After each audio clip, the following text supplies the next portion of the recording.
Hello everyone and welcome to me reacting to your Project 7 opinions. You probably know the drill. If your opinion wasn't included, it's most likely because I answered a similar one. Even so, feel free to share your opinions in the comments below. Let's go ahead and begin. I really don't know what the group concept is going to be. I feel like the members give very different vibes. Like for X, Kenshin is great at cute concepts, but Majinxiang or Minwook fit dark concepts better. So I'm really curious to see what it's going to be.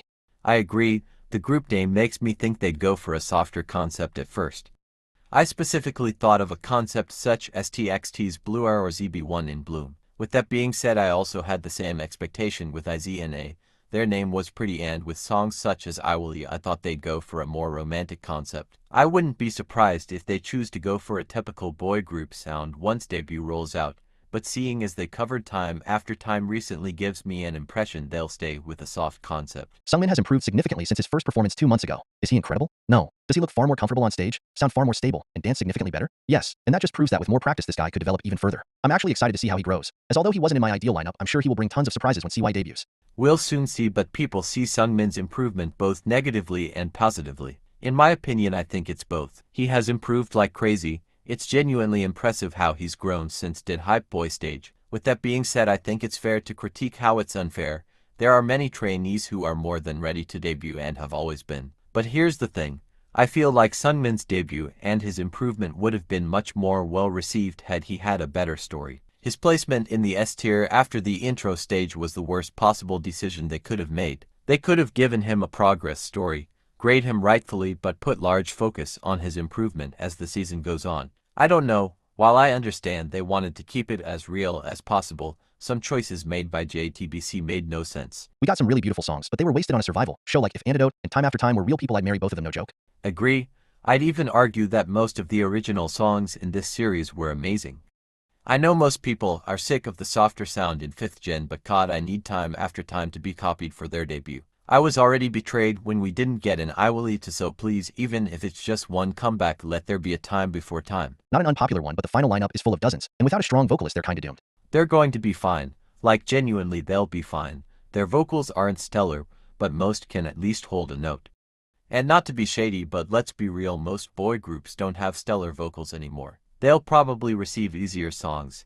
And if the company they're in, whatever it is, IDK, is smart, then they'll choose songs that the Korean public likes. But yeah, they really aren't doomed. They may be stuck in the mid-tiers, but I even doubt that. They may be higher because their pre-social media numbers are doing pretty good. I actually rooted for Sungmin. Is he by any means good? No. But let's be honest, he has both the looks and a great personality, and it's obvious that he's very likable. Honestly, this whole lineup makes me think that likability of contestants can actually play more of a factor than talent. I agree to a certain point. He definitely was one of the more entertaining ones outside of the main stage, but also that may just be because the editing of P7 just didn't benefit many people and Sungmin stood out. I think he'll be great for variety shows, but something tells me his popularity would falter once the group debuts. I love Dohan. We all do. My biggest issue with the top 7, well really the show, is the lack of iconic performances any of them had. There wasn't a crazy high note or a super emotional delivery or a move that was jaw-dropping. Doesn't mean they didn't do good, but looking back, it just feels like a whole bunch of whatever. Okay, this is something I do agree with. Most people claim that the group is untalented, but I don't think that's true. The problem is there just weren't really any standout performances. And I don't think this was a problem with the debut members only. Even the trainees everyone claims to be robbed don't really have an iconic performance. Overall, a lot of the performance were just okay. They were objectively good, but to me the only stages that left me gagged was Love Wins All. So yes, I agree. Happy for MJX, and I am not standing this lineup at all. I have no opinion for all of them. Minwook gonna be babysitter.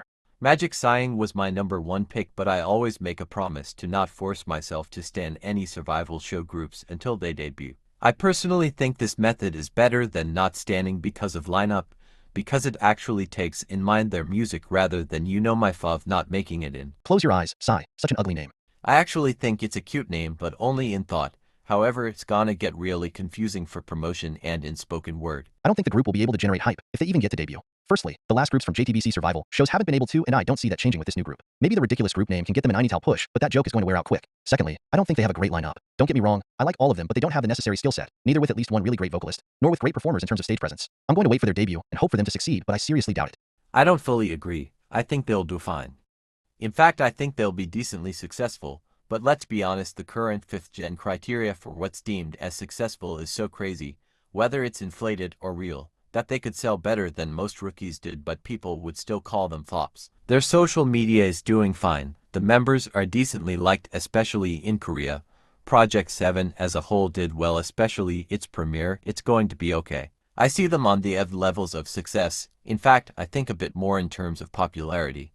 They'll have a loyal fanbase, but again, so many of the 5th gen achievements are practically unattainable and insane to compete against even for established groups. Kenshin and Sungmin are the worst ones when it came to talent-wise out of the finalist. I'll die on the hill that I think Kenshin is one of the best performers in the show. I love his stage presence. At first I hated the name choice of Close Your Eyes, but like now it's kinda simmered with me. I think it's so cute, like he Imagine all the cute greeting opportunities, or like how Mix has their specific mix change up, like Imagine that with Psy, and tell me it wouldn't be fire. You can't. But what I do kinda hate is concept, like it's been so overused in 5th gen, like please give me something different. The things ID do for a darker concept would be such a nice switch up art. But like it makes sense considering a lot of the members wouldn't work well with it.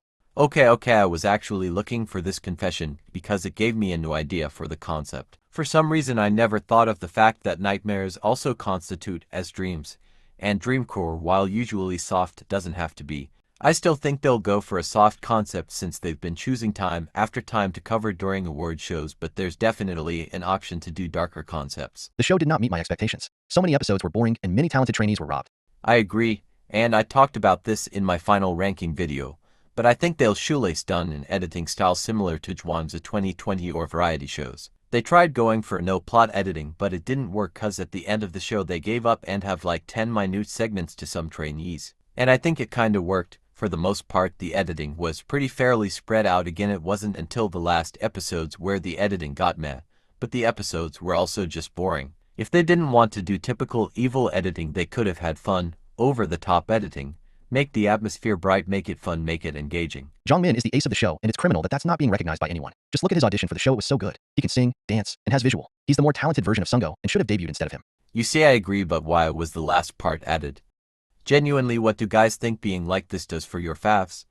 It's not even a clever read, it just makes your fandom look like annoying pricks. And I can 100% guarantee most of you guys won't support these boys when they debut somewhere else, so why be nasty if you won't stream them anyways? Be frustrated, yes, it's 100% fair. Be sad they didn't make it, that's fair too, but don't be surprised when people start associating the sub-fandoms as toxic and annoying.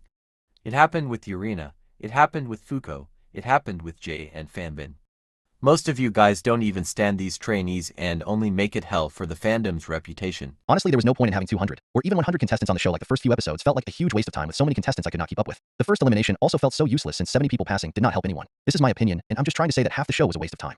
I 100% agree with this. The reason they started this way is to make the show stand out, but there was 0 point to it. The first elimination especially was confusing, like why form 100 to 70. I low-key think it's cruel. They obviously just got everyone to panic vote Sungmin last minute. He ranked 7th in the panic reveal and 7th in the final, so like yes, but no, not really, but yes, they did, but no, they actually didn't, but line kinda. The final should not have been 4 hours long. Like bro, they literally didn't start announcing the final lineup until like 3 hours in. I woke up at 4 AM for that OMG, and they dragged those elims out as him, just for the lineup to be the exact same as it has been for the past few weeks. And did I need to listen to Kenshin tell us his whole life story? Not really, I swear that was the longest acceptance speech ever. I swear he thought he was gonna P01, so he prepared the longest speech he could think of. I genuinely love that Kenshin read out his speech, that's the funniest thing ever, I love it. But yeah, I had finale, they're so boring and I usually leave them upset or just tired, cause they begin at like 2 in the morning. Never have I ever seen a Linlin stand no hate to my dude, I just have never seen him be in anybody's top 7 or votes, or people even talk about him. So like how he had such a jump from 35-16. I've seen a couple, but I'm sure a lot of that jump comes from Eastern countries. Anyways, those are kind of the only unique opinions I got.